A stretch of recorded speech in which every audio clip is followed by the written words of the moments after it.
Stay with Naim YouTube channel এবং Facebook page থেকে আপনাদের সবাইকে আবারও স্বাগতম। আমি ফিদে মাস্টার নাইম হক। আজকে আমরা একটা বিতর্কিত গেম দেখব, সেটা হচ্ছে সানফিল্ড যে ওপেন টুর্নামেন্ট। এটি ওয়ার্ল্ডের ওয়ান অফ দ্য বেস্ট একটা টুর্নামেন্ট। সো এখানে থার্ড রাউন্ডের গেম 2022 সালে।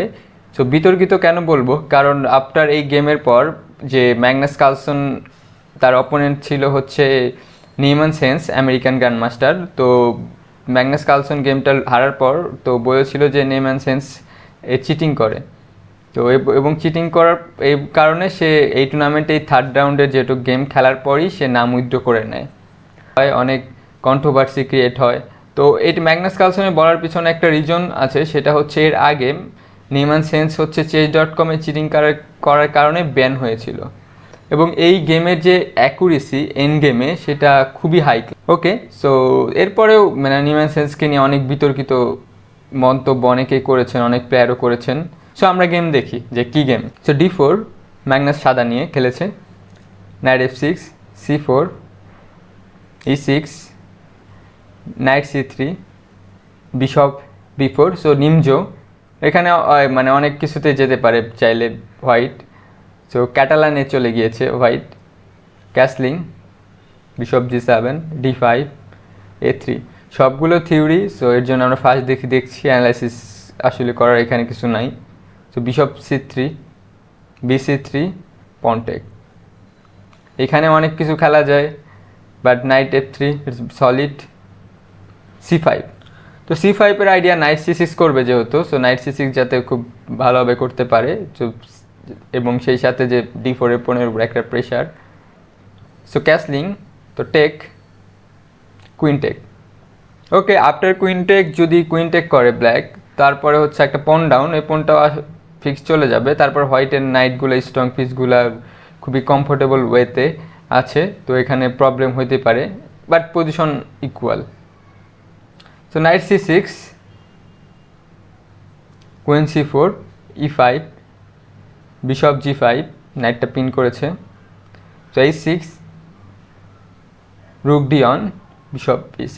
সো এইটা সবগুলোই আসলে থিওরি, আপনার মানে খুবই কমন থিওরি। সো এর আপনারা তো এখানে Magnus Carlsen end game choose করেছে, সো রুক D8 খেয়ে দিয়েছে। So bishop C4, rook 8, bishop F6, G6, king F1। Okay, আমি একটু সারপ্রাইজ হয়েছি ম্যাগনাস কার্লসনের ইউরোপিয়ান একটা চয়েস। আর এই পজিশনটা জেতার জন্য খেলা একটু ডিফিকাল্ট, মানে হোয়াইটের জন্য আমার মনে হয়। ইভেন জেতার জন্য খেলা যায় কি না এটা নিয়ে সন্দেহ আছে। মানে পজিশন যে ইকুয়াল সেটা ইম্পর্টেন্ট না, কিছু পজিশনের আছে হোপ কি। তো এখানে ওইরকম জেতার জন্য যে প্রেশার ক্রিয়েট করার এরকম কিছু তো হোয়াইট নিয়ে একটু আমি দেখতে পাচ্ছি না। এবং ইঞ্জিনও খুব একটা যে প্রেফার করছে তা না। হ্যাঁ, কিছু স্কোয়ার ব্ল্যাকের প্রবলেম আছে যেরকম হোয়াইট ডায়াগোনালগুলোতে, বাট এর চেয়ে যে হোয়াইটের প্রনি স্ট্রাকচারটার বেশি প্রবলেম, সেই সাথে পিস অ্যাক্টিভিটিটাও যে খুব একটা ভালো সেই রকম কিছু না। ওকে, রুক D8 ফাইল কন্ট্রোল করার চেষ্টা করেছে। নাইট A5, তো রুক এক্সচেঞ্জ। তো রুক এক্সচেঞ্জ করলে হোয়াইটের জন্য আর প্রবলেমটা নাই। সো অবশ্যই রুক এক্সচেঞ্জ করবে না ব্ল্যাক, কারণ হোয়াইটের কিছু পন স্ট্রাকচার উইকনেস আছে। সো রুক C8 খেলেছে, তো পন নিয়ে প্রেশার দিয়েছে।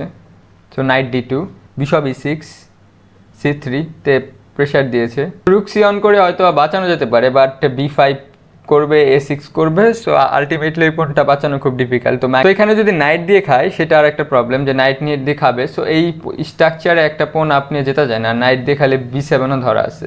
ওকে, পন আপও হচ্ছে না। বিশপ দিয়ে টেক করেছে, রুক দিয়ে টেক, রুক টেক। আপনারা অবাক হবেন যে engine still pawn up black, but engine still বলছে পজিশন ইকুয়াল। রুক, এটা আমি মনে করি যে practically black better. Rook D8, king G7, rook C7। So rook C7 একসাথে রুকটা সরালো, যেহেতু থ্রেট করেছে টেক করার সাথে সাথে যে F5। ওকে, F5 যে এখানে। So রুক E on, E4। So after E4, so এখানে আফটার E4 এর পর পজিশনটা যে খুব একটা ভালো তা না, স্টিল ইঞ্জিন ইকুয়াল বলছে, বাট প্র্যাকটিক্যাল একটু ডিফিকাল্ট। সো G4 করেছে। সো G4 আমার কাছে খুবই একটা অবাক করা চাল লেগেছে। G4টা আমার কাছে একদমই ভালো লাগে নাই, কারণ নর্মালি মনে হয় G4, ইভেন G4 যদি খেয়ে দেয় তারপরে ওই পজিশনটা খুব একটা মানে প্রবলেম নেই। তো এখানে G4, এখানে করেছে রুক C5। ইভেন যদি F দিয়ে খায়, সো তারপরে যে খুব একটা ঝামেলা হচ্ছে মনে হচ্ছে না, মানে তারপরে স্টিল এটা স্লাইড বেটার।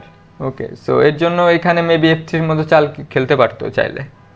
তো G4, রুক C5, bishop A2, so night C4 খেলেছে, বাট এখানে নাইট C4 না খেলে F টেক G4 খেলতে পারতো মেবি, রুক E4 F5। সো এইটা আমার কাছে ভালো লাগতেছে, কারণ হচ্ছে পোন আমার মোটামুটি একটা ভালো অবস্থানে, কিং এখন মুভ করতে পারি চাইলে। সো এটাও খেলার পসিবিলিটি ছিল, বাট আপনার খেলেছে নাইট C4। তো নাইট C4, এখানে আমি মানে নাইট C4 এর পর কার্লসন খেলেছে A4।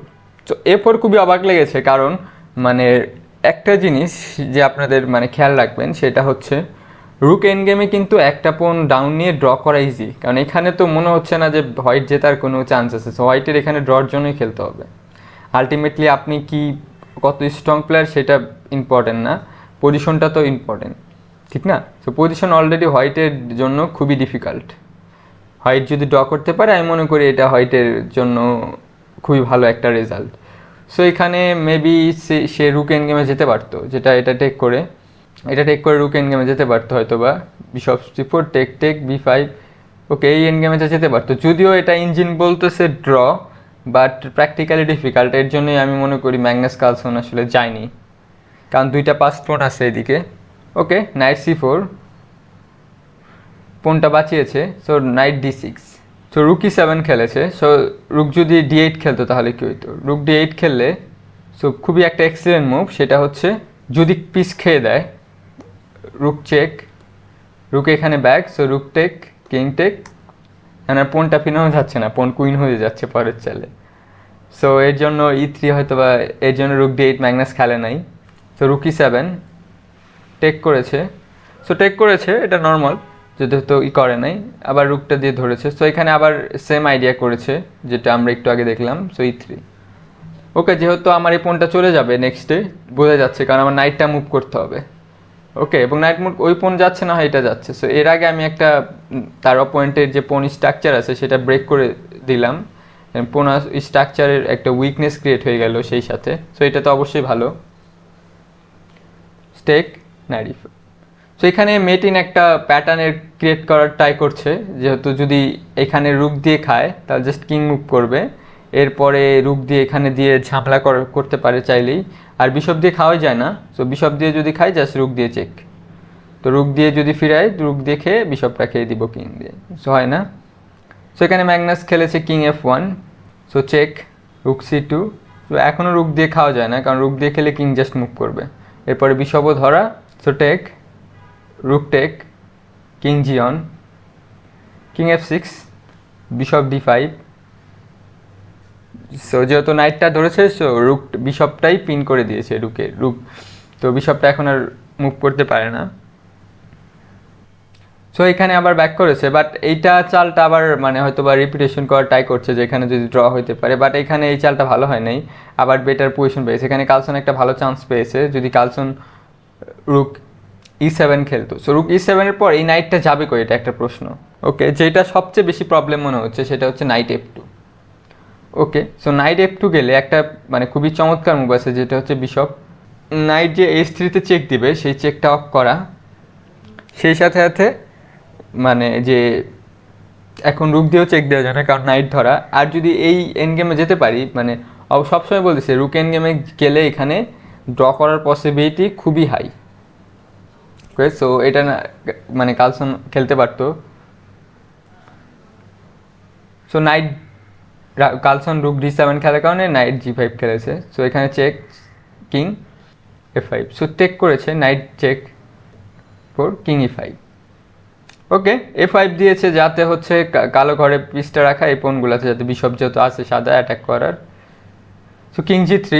সো যদি কিং গেমে খেলেছে এই কিং F2 ব্যাক করেছে, সো যদি খেয়ে দিত এটা তাহলে নাইট টেক্স, এখানে ব্যাক করলে নাইট F1। সো এই পোনটা ধরেছে, খাওয়ার পর বিষয়টা হচ্ছে এখন জাস্ট কিংটা C7-এ গার্ড দিবে যদি প্রয়োজন পড়ে, আর জাস্ট নাইট দিয়ে ওই কালো ঘরে যে সাদার পোনটা আছে সেটা খেয়ে দিবে, জাস্ট দুইটা পোন ডাউন, এটা completely loss.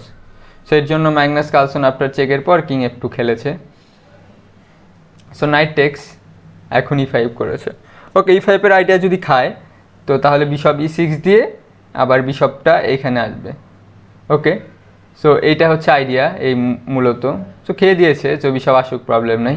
So bishop E6, king F4, so bishop C8, knight F3, bishop take. So knight এখানে ব্যাক করেছে, এখন এটা খেয়ে দিয়েছে। So knight C6, so knight C6, bishop যে এখানে দিয়েছে। সো নাইট দিয়ে খাওয়ার পর বিশপ দিয়েছে D5। সো এখন নাইটের কোনো মুভ করার মানে জায়গা নেই।